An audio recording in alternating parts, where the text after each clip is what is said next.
यशाची रोषणाई, कीर्तीचे अभ्यंगस्नान, मनाचे लक्ष्मीपूजन, समृद्धीचे फराळ, प्रेमाची भाऊबीज अशा मंगल दिवाळीच्या खूप खूप हार्दिक शुभेच्छा. हाय हॅलो नमस्कार, मी कोमल आणि स्वागत आहे तुमचं नाशिककर कोमल या मराठमोळ्या यूट्यूब चॅनलवर. येत्या शुक्रवारी अर्थात 1 नोव्हेंबर 2024 रोजी या वर्षीच्या दिवाळीचं लक्ष्मीपूजन आहे. तर लक्ष्मीपूजनाची देखील आपली खरेदी झालेली आहे. लक्ष्मीपूजनाच्या दिवशी खरी लक्ष्मी असते ती म्हणजे शिराई. तर आजच्या व्हिडिओमध्ये आपण लक्ष्मीपूजनाच्या रात्री किंवा लक्ष्मीपूजनाच्या दिवशी आपल्याला झाडूचा एक उपाय करायचा आहे. तर तो उपाय कोणता आहे, उपाय कसा करायचा, कोणत्या वेळेत करायचा याबद्दलची सविस्तर माहिती मी तुम्हाला आजच्या व्हिडिओमध्ये सांगणार आहे. त्यासाठी तुम्ही व्हिडिओ पहिल्यापासून शेवटपर्यंत बघा, म्हणजे उपाय कसा करायचा, कधी करायचा याची योग्य ती माहिती तुम्हाला मिळेल. व्हिडिओ बघत असताना कमेंटमध्ये जय माता लक्ष्मी असं जरूर लिहा. चला तर मग आजच्या व्हिडिओला सुरुवात करते.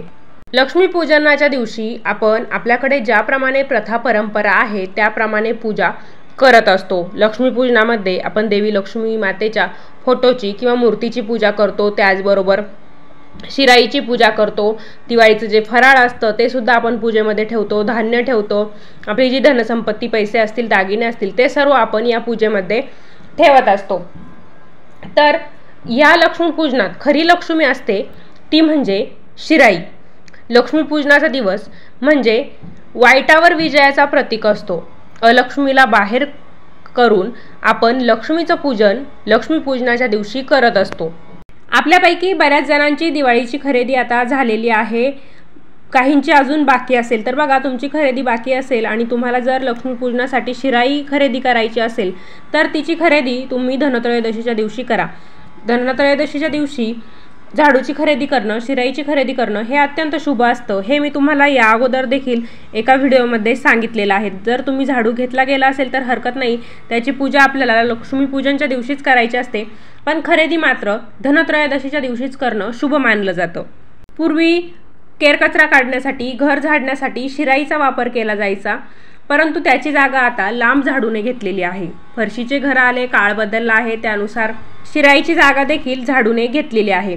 आपण ज्यावेळेस बाजारात शिराई खरेदी करतो तर त्या शिराईसोबत एक आपल्याला त्यात शिराईचं फळ दिलं जातं किंवा कुंचा म्हणतो आपण त्याला, तर ते देखील आवर्जून आपल्याला पूजेसाठी घ्यायचंच आहे. शिराईवाले लोक, आपण ज्यांच्याकडून शिराई खरेदी करतो ते लोक आपल्याला तो कुंचा देतात, पण समजा द्यायचं विसरले तर तुम्ही त्यांच्याकडून ते नक्कीच मागून घ्यायचं असतं. पूर्वी तर असं असायचं, दिवाळीच्या वेळेस एकाखटी 2-3 शक्यतो 2 शिरायांची खरेदी केली जायची, कारण त्यावेळेस घरं झाडण्यासाठी शिरायांचाच वापर व्हायचा.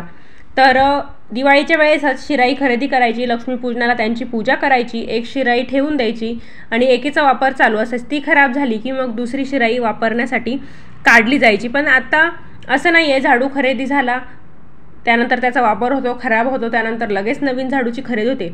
पण पूर्वी मात्र एका वेळेस शिराई घेऊन टाकायच्या, लक्ष्मीपूजनाला त्यांची पूजा करायची आणि मगच त्यांचा वापर सुरू केला जायचा. बघा, जरी तुम्ही केव्हाही झाडू खरेदी केला आधेमध्ये तर त्याची तुम्ही हळद कुंकू लावून नक्की पूजा करा आणि मगच त्याची वापरायला सुरुवात करा, कारण झाडू, शिराई हे एक लक्ष्मीचं प्रतीक आपण मानतो.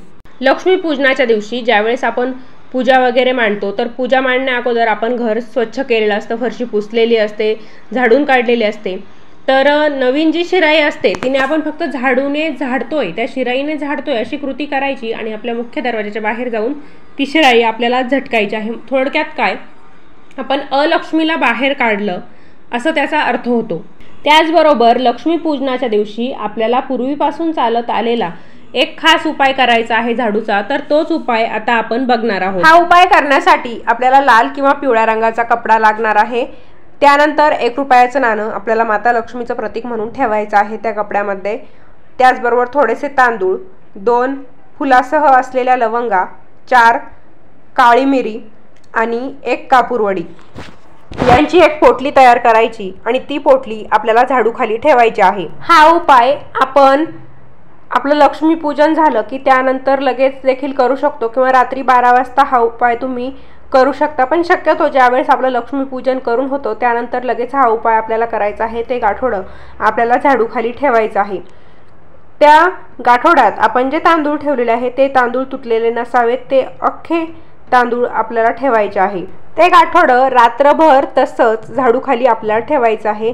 ज्या नवीन झाडूची शक्यतो आपण शिराईच लक्ष्मीपूजनाच्या दिवशी पुजतो, तर त्या शिराईखाली आपण ते एक आठवडं ठेवलेलं असतं। नवीन शिराईखाली ठेवलं तरीही चालेल, किंवा तुमचा जुना घरातला झाडूवर तुम्हाला हा उपाय करायचा असेल तरी तुम्ही करू शकता। पण शक्यतो जी आपण लक्ष्मीपूजेमध्ये नवीन शिराई ठेवलेली आहे त्याच्या खालीच ते एक आठवडं ठेवायचं आहे। रात्रभर तसंच ठेवायचं। दुसऱ्या दिवशी सकाळी ज्यावेळेस आपण लक्ष्मीपूजनाची उत्तर पूजा करतो त्यावेळेस ते एक आठवडं देखील आपण त्या झाडू खालून काढायचं, ते सोडायचं आणि त्यामध्ये जे 1 रुपयाचं नाणं आहे ते तुम्ही आपल्या कपाटात, जिथे आपण पैसे ठेवतो तिजोरीमध्ये, तिथे सांभाळून ठेवायचं आहे। ते यासाठी की देवी लक्ष्मीचं प्रतीक किंवा देवी लक्ष्मीचा आशीर्वाद म्हणून आपण तो रुपया आपल्याकडे सांभाळून ठेवायचा आहे। कापूर, लवंगा ह्या ज्या गोष्टी आहे त्या घरातील नकारात्मकता घालवण्याचं काम करत असतात, नकारात्मकता त्या शोषून घेत असतात।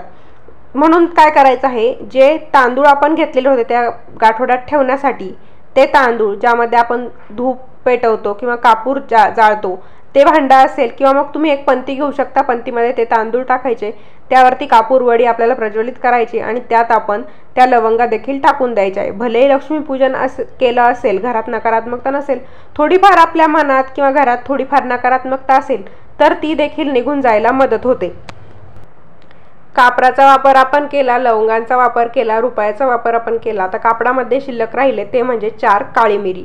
तर ते 4 काळी मिरी हातामध्ये घ्यायचे, आपल्या मुख्य दरवाजात जायचं, जिथे आपण आपल्या घरात प्रवेश करतो तो आपला मुख्य दरवाजाजवळ जायचं, आपल्या दरवाजासमोर जाऊन उभं राहायचं, आपलं तोंड दरवाजाच्या दिशेने असेल जेणेकरून आपल्याला घरात आत दिसत असेल अशा स्थितीत उभं राहायचं आणि ते जे काळे मिरी आहे ते हातात पकडून आपल्याला 7 वेळेस घरावरून, म्हणजे जिथे आपण तोरण लावतो तर वरून खालीपर्यंत उतरायचे आहे। ज्याप्रमाणे आपण नजर काढतो, दृष्ट काढतो त्याप्रमाणे आपल्याला 7 वरून घरावरून उतरायचे, मुख्य दरवाजावरून उतरायचे आणि त्यानंतर 4 दिशांना 4 काळे मिरी आपल्याला फेकून द्यायचे आहे। फेकल्यानंतर मागे न बघता सरळ घरात यायचं, हातपाय धुवायचे आणि नंतर तुम्ही इतर काम करू शकता।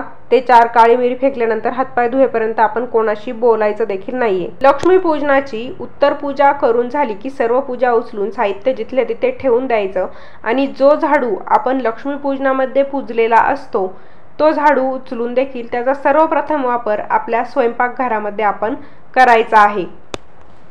त्या झाडूचा सर्वप्रथम स्वच्छतेसाठी आपल्या स्वयंपाकघरात वापर करायचा आणि समजा तुमचा जुना झाडू चांगला असेल, तुम्हाला तो टाकून द्यायचा नसेल, तर जो नवीन झाडू घेतलेला आहे, शिराई घेतलेला आहे, लगेच वापर करायचा नसेल तर त्याचा किचनमध्ये थोडासा वापर करून घ्यायचा आणि तुम्ही तो ठेवून देऊ शकता। आपण जो दररोज आपली शिराई वापरतो, झाडू वापरतो, तर तो घरात नेहमी अशा ठिकाणी ठेवायचा की कोणाचीही येणाऱ्या जाणाऱ्याची नजर त्याच्यावर पडता कामा नये, किंवा तो उभा देखील करून ठेवायचा नाही, कारण झाडू म्हणजे, शिराई म्हणजे आपल्या घरातली लक्ष्मी असते। आणि समजा तुमचा जुना झाडू खराब झालेला असेल, तुम्हाला तो नको असेल, वापरायचा नसेल, तर तो इथे तिथे कचऱ्यात आपल्याला टाकायचा नाही। ती आपल्या घरातली लक्ष्मी असते। लक्ष्मी आपण कचऱ्यात जर टाकली तर ती आपल्यावर नाराज होईल आणि आपल्या घरातून निघून जाईल। त्यामुळे ज्याप्रमाणे आपण देवपूजा झाल्यानंतर जे निर्माल्य तयार होतं, जे फुलं असतात देवाला अर्पण केलेली, त्यांचं ज्याप्रमाणे विसर्जन करतो त्याप्रमाणे त्या झाडूचं निर्माल्य जिथे आपण टाकतो तिथे तुम्ही झाडू टाकू शकता। समजा तुमच्या झाडूला प्लास्टिकचा दांडी असेल तर त्याचं आपल्या जमिनीत पुरल्यावर विघटन होणार नाही, तर तो प्लास्टिकचा दांडा काढून घ्यायचा आणि पुढचं जे आपलं गवत वगैरे जे लावलेलं असतं, झाडूचा जो भाग असतो तो भाग आपण जमिनीत पुरून द्यायचा आहे। एखाद्या झाडाच्या बुडाशी खड्डा करून तिथे टाकून देऊ शकता। चुकूनही तो इकडे तिकडे घंटागाडीत कोणाच्या पायाखाली येईल अशा स्थितीत टाकायचा नाहीये। तर अशा प्रकारे आजच्या व्हिडिओमध्ये आपण लक्ष्मीपूजनाच्या रात्री झाडूचा कोणता पूर्वापार चालत आलेला उपाय करायचा आहे याबद्दलची माहिती जाणून घेतली। जुन्या झाडूचं काय करायचं हे देखील बघितलं। व्हिडिओ आवडला असेल तर व्हिडिओ लाईक करा। आपल्या चॅनलवर नवीन असाल, सबस्क्राईब केलेलं नसेल तर आपल्या चॅनलला नक्की सबस्क्राईब करा। तुम्हा सर्वांना दिवाळीच्या खूप खूप हार्दिक शुभेच्छा। पुन्हा भेटूया अशाच एका नवीन व्हिडिओ सोबत। धन्यवाद।